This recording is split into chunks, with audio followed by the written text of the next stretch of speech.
Welcome to this episode of Rainer on Leadership. Thom Rainer, me, Sam Rainer, him, Rainer, everywhere Rainer. And we're going to be talking about something that is vital to the life of a church, vital to the life of a pastor, vital to the health of a church. What you wearing? And, though I say that tongue in cheek, there's really a lot more to it than that. We'll be looking at that in just a moment. Hey, before we get started, we want to thank our sponsor, California Baptist University. Hear me well, pastors, tell your sophomores, your juniors, your seniors that they can get college credit by just enrolling at California Baptist. The first course is free. Also tell them that they get a huge discount on subsequent courses. Instead of $613 per credit, $166 per credit.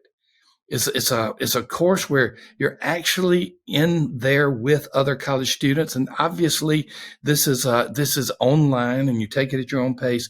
But other college students are taking it, and you have college professors who are teaching these college students there. It's an incredible opportunity. It's an incredible opportunity for you pastors to help your students find a great Christian university. This would be a great way to just give it a test drive.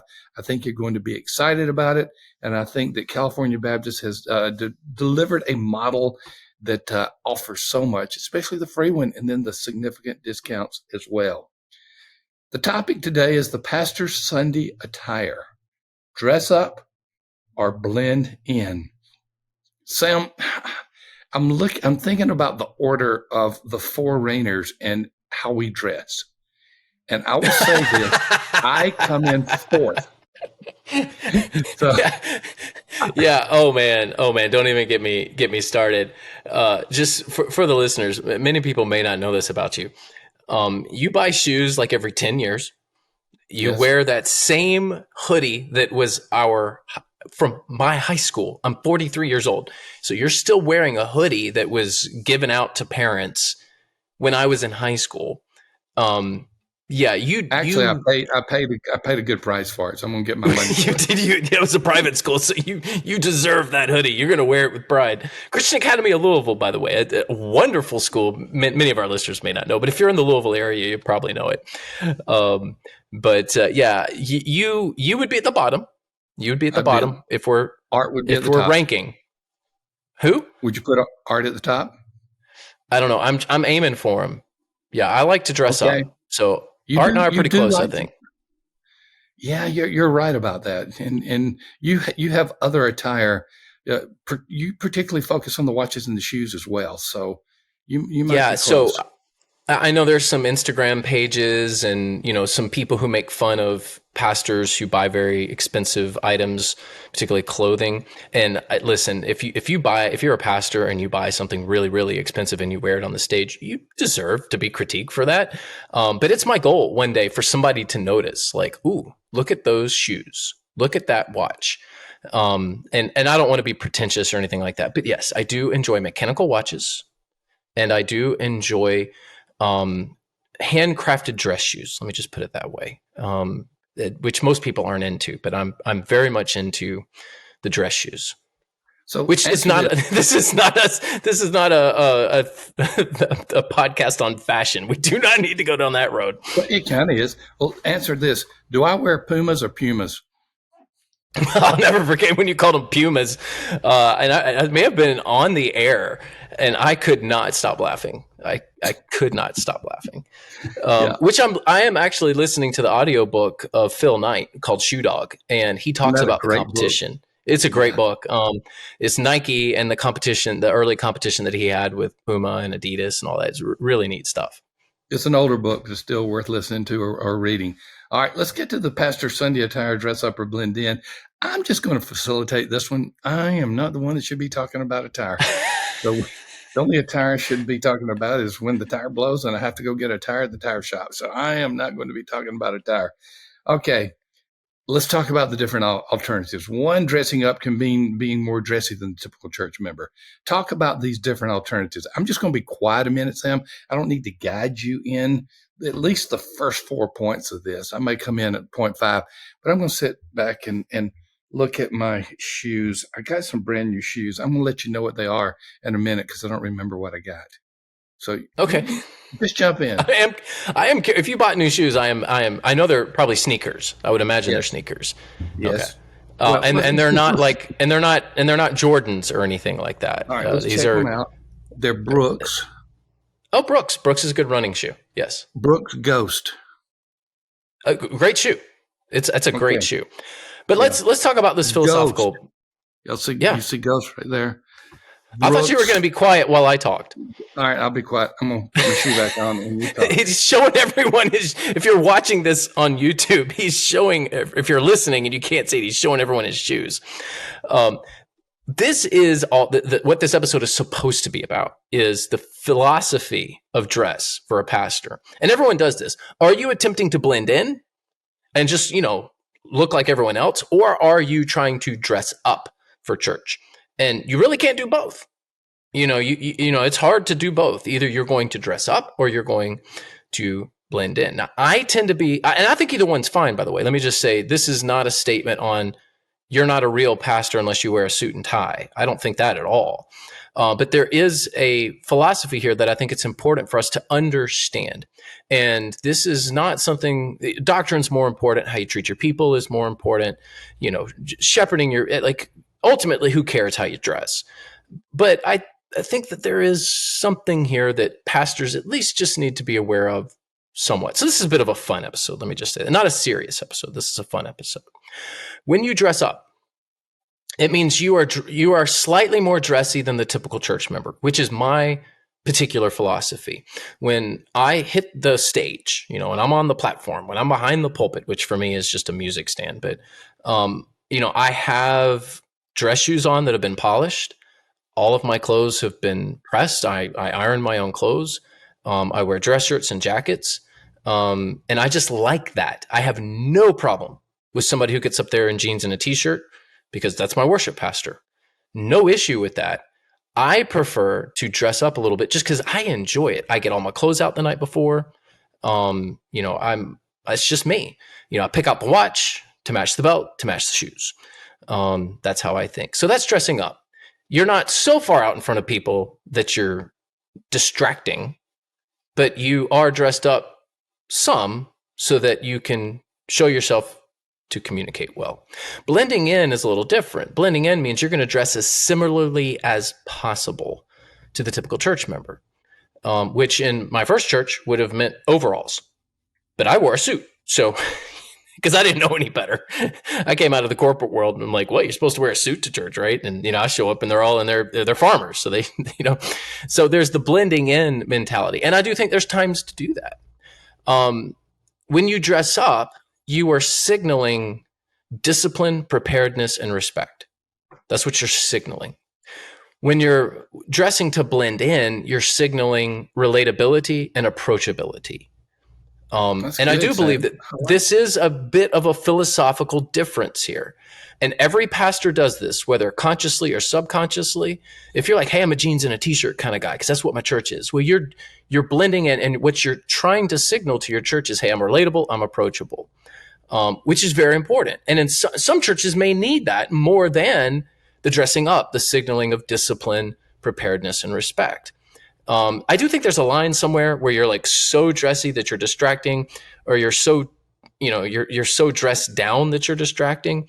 Right. But generally speaking, I think most pastors, I rarely see a pastor, like if you're preaching in an, nasty sweatpants and a ratty old t-shirt, like something's really wrong with that. But that's not most pastors. Most pastors are somewhere in this paradigm. I don't know. What do you think about all this? I just want to interject context, Sam. I just want to interject context. First of all, West Bradenton and Bradenton, Florida, generally it's a dress down church. Now you will have exceptions to that. I'll look around and I'll see an occasional tie, but I'll see coats. But I see people in shorts. I see people in flops or sandals. I mean, it's Florida. It is all over the place. And so you do dress up compared to the median or mean, however we're going to figure out whatever the dressing factor is on that.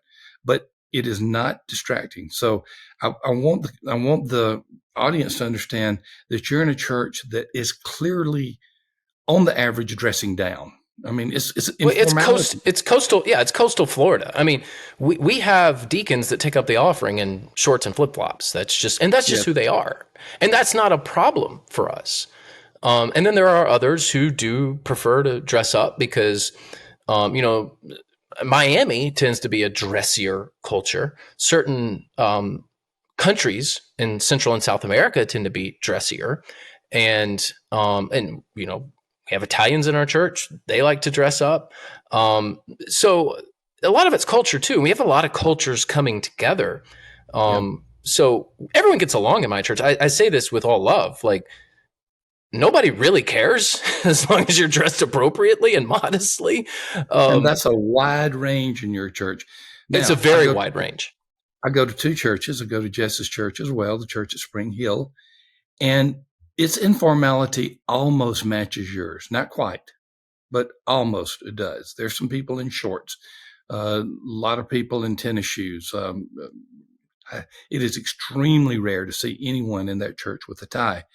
Your brother Jess dresses slightly above them. He's closer to blending in, but he dresses slightly above them, not quite to the point that you are. So Yeah, I would say he would Jess be is leaning on blending in. Yeah, he's definitely more blending blend. in than dressing up. Exactly. Now let's push this a little bit. Age, personality. Those are two key factors in this. Yeah, absolutely. I mean, the older I get, um, if I tried to dress youthfully, um, I would look like I'm trying too hard. So there is a point I've at seen it. which, Not with you, but I've seen it. yeah, there is a point at which it's like, you know, you're the older guy with the big swooping down V-neck and, you know, the sneakers that all the kids wear. But I mean, Dad, if you dress like that, I would just laugh. I mean, you know, no offense to you, but it would But do be you think that I clear would that be tempted? no, I don't, and that's what I'm saying. It would be cler that like something's wrong. Something has gone Time to take him away. seriously Time to wrong. take him away. Yeah, like, what's wrong with my father? He's not wearing his Pumas. He's he's in these Jordans in this V-neck. Like what is wrong? Brooks. Brooks, yeah. I know. So I do think age plays a part, and I dress more conservatively now that I am older, and I think that's normal. I think that's just a normal process of life. If you're a 20 something pastor and you're kind of in that culture and your church is younger, I mean, it's who you are at that point. But yeah, don't, my midlife crisis was dress shoes and watches, which my wife was very grateful for. She's like, if you're going to have a midlife crisis, getting into, how these souls are, stitched together I'm okay with this. He watches it on YouTube, folks. He really does. It's I really strange. love I love watching people service watches. So take apart the movement and then put it back together. And I love watching cobblers hand stitch these shoes. Like it's just absolutely fascinating to me. That's my downtime on YouTube. I love And beach cobbler. That's about it.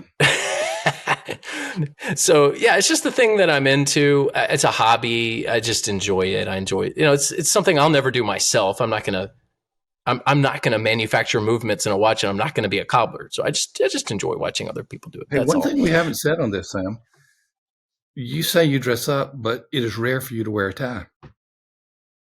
Oh goodness, I don't even wear ties to funerals and weddings unless I'm requested to do that. It's hot. It's just really, it's way too hot in Florida for a tie. And honestly, ties are, you know, you can still do them well in terms of fashion, but they've almost become a bit dated in and of themselves. It's almost like you're wearing something from a past era. There's different ways to dress up now. And I don't, Okay. and I have nothing. If you like wearing a tie, go for it. Like, it's totally Well, I fine with just wanted me. to give that point But of clarity because we'll have some listeners and viewers will say he dresses up. He didn't answer the tie question. Well, I want to get the tie question answered. I own two ties. I wear them. I couldn't tell you the last time I wore them. It's been years. I don't even own You a want to know suit. the last time I wore it? When is the last time your father wore a tie? Want to guess? A No, big Lifeway event at some point. I don't know. kind of. You're close. Billy Graham's funeral. Ah, okay. And Okay, even that Rick makes Warren sense. had on a tie, so I felt fine. Wow, that's something else right there. Yes. And you bring up Rick Warren. He kind of started this whole blending. Well, I don't know that he started it, but he popularized Popularized it for sure. the blending in thing. Which he was out in California, that a certain culture, and he said on this paradigm of either dressing up or blending in, I'm going to be on the blend in side, and it really worked for him. Yep. Yep. Let's talk about these two things about casual attire can be viewed as high status. Dressy attire can be viewed as timeless. Talk about that. Yeah, so just because you're dressed in casual attire does not mean that you're not a high status, because I can point to you some sneakers that are 10 or 20 or 100 times the price of some of my dress shoes, some of my best dress shoes. And you can signal high status in different ways. So it's not just the shell cordovan shoes anymore that signal high What's that? status. It's a kind of dress shoe. You can Google it if you like. It's one of my What did you favorite call it? shell cordovan. It's actually Okay. It's a horse rump if you're really interested, and it's a high end piece of leather. It's not even technically leather, but it's a high end piece of leather that is What, you're used in wearing a the. horse's rear? Yeah, yeah. When you wear shell And, cordovan, yeah. oh, wow. They So don't it shoot used to horses, be. do they? Well, it Go takes on. like one horse to create one pair of shoes. Yes. So, but I think I they guess use the they horse died for other. I think sometime. they got to use the horse. They use the horse for other things too. Um, and we all know, like, there are certain there's casual attire that costs a tremendous amount of money. So you can still dress up by dressing casually. You don't have to be in a suit and a tie to dress up. There are certain pieces of clothing that are more casual that can signal high status, if that makes sense. Sneakers being, Right. there's a whole sneaker culture. I don't know much about sneakers, but since I'm into shoes, I know that world exists. And I have a pastor buddy in Bradenton that's really into sneakers. Tim Boyd Comedy. You can go check him out online. He's like, I'm into dress shoes. He's into sneakers. But and then dressy attire. Will you ask him about Brooks? Oh, he could tell you. He knows I all know. about the sneakers. I got him on half price sale. So just because you're dressing down doesn't necessarily mean you're blending in. Does that make sense? Yep. You Yep. dress down doesn't necessarily mean blend in, because you can dress down with some really high priced items. And in that way, you're still kind of dressing up. Um, but the other side of it is when you dress, when your attire is dressier, it's a more timeless look. So there's trendy and there's timeless. And a lot of casual attire tends to be more trendy. And if you're blending in, you might lean more into the trendy. So, and then you look back at all these pictures, 10, 20 years ago, and you're like, man, we look silly in all those outfits, right? But when you're dressing, when your attire's dressier, you tend to be more timeless. So with the way I dress, I tend to be more timeless when I'm, particularly Sunday morning. If you're watching on YouTube, you're looking at me going, well, you've got a ball cap on and a t-shirt. I'm like, yeah, well, I'm on vacation right now. But when I'm in the pulpit, when I'm speaking anywhere, I do try to be more timeless and dressy in my attire. Let's summarize this with a overall principle and the wisdom in dressing. Yeah, I would just say be wise. So, okay, I don't know if this conversation has fascinated you or if you thought it was silly, but it is something you do need to consider. And you need to be wise in how you dress. You need to consider your context. You need to consider your own church. If you're in New York City, that's very different than rural Iowa, and how you dress probably needs to reflect that. So be wise in how you dress, but I would ultimately say don't be so consumed with fashion. You've got better things to spend your time on. I enjoy watches. I enjoy shoes. We've said that. I spend a little bit of time keeping up with, the stuff that's out there, but you don't want to be consumed with it, because this is something that could become, it could lead into problems. If you become overly consumed with self-image, that's not a good thing for anyone. So I would say probably good for you to take a moment, say, am I trying to dress up or blend in? Where am I on that philosophical paradigm? And do I need to go buy a new pair of shoes, or at least shine the ones that I have? You should polish those dress shoes. Make sure you do that. Well, should I put a sole in them? Because you made fun of the fact I was CEO of a large company and my shoes had holes in them. When you were at Lifeway, I do. Now that you bring that up, I do remember that moment. And I don't remember the exact context. I don't know if you crossed your legs on. You crossed your legs on stage, and I noticed I could see your sock through the bottom of the shoe. It's like, so sad. That is ridiculous. You can afford to go get you a new pair of shoes, please. But yeah, if we're ranking family members, you're way down at the bottom when it comes to not fashion. not close to any of my friends. Well, yeah, a bit of a silly episode here. So thanks for tuning in. And important thing for everyone to consider, I guess, is how people are viewing you when you're dressing. But we want to talk about one of the sponsors of the show, and that's Tyndale. And they put out so many good resources. And they've got this great new book by Greg Pruitt. So what if you could hear God speaking? What difference would it make in your life? You should join Greg Pruitt as he teaches you how to develop extraordinary hearing, discernible guidance from God in your day-to-day life, based on the leading of the Holy Spirit within you.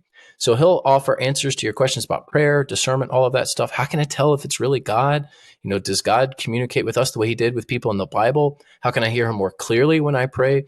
How can I discern when I listen? These are all very important questions. You will find the answers in Extraordinary Hearing. Great new book, gives practical biblical insights on how to pray and hear God and help unleash the power of prayer in your life. So where do you get it? Well, Extraordinary Hearing is available wherever books are sold, but we've got a link in the show notes for you as well.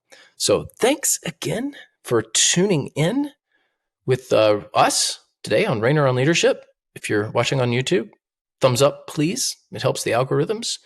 And if you're listening on your favorite podcasting app, if you could just give us a rating or review, that would be wonderful as well. And we'll see you on the next episode. We're going to be talking about New Mover Ministries. And we've got some early analysis. This is something it's not a new concept. We've known about it, but we've got a new tool that we think is really, really valuable. So we'll talk about that on the next episode. We'll see you then. Hey, folks, this is a PS to our podcast. We got some exciting stuff that we want to offer you absolutely for free. Sam, when you think about predictive factors in a church's growth, if you take out demographics, what are some things that come to mind? Just two. I mean, don't give me a list of 10. Just 2 or 3 things that come to mind on predictive growth of a church. Well, evangelism and whether the church is doing it or not. Bingo. And then I will add, is it an ongoing evangelism emphasis? Double bingo.